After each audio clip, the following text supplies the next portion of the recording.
So mao na itong panihapon karon nagbuhat kog sabaw beef tomato ni siya lintika nakaliko kalimutan ko og video sa ako ang sabaw so mao na ready to serve nga sabaw then naglimpyo ko og manok kaya ako ni i-roasted so mao na siya. So this is it, pansit ready to na save to eat. Oh my god, it's so perfect and look yummy.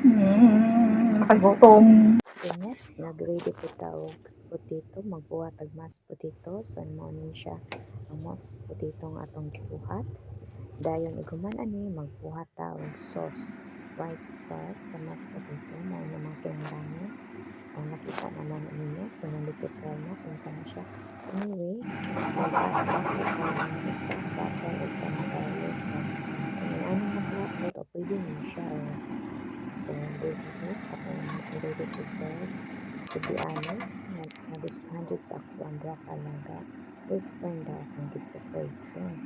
So ang nakauyon akong duha ka alaga nakauyon akong alaga ang akong amo babae nakauyon sa akong gi-prepare ang wala maka-appreciate ang ako ra ang laki ko ang gusto na niya puro man gyud Chinese sting so bahala siya kay gipulan na ko sting ang mao na siya kay kaon ta mag-set western ba western ka na ako Chinese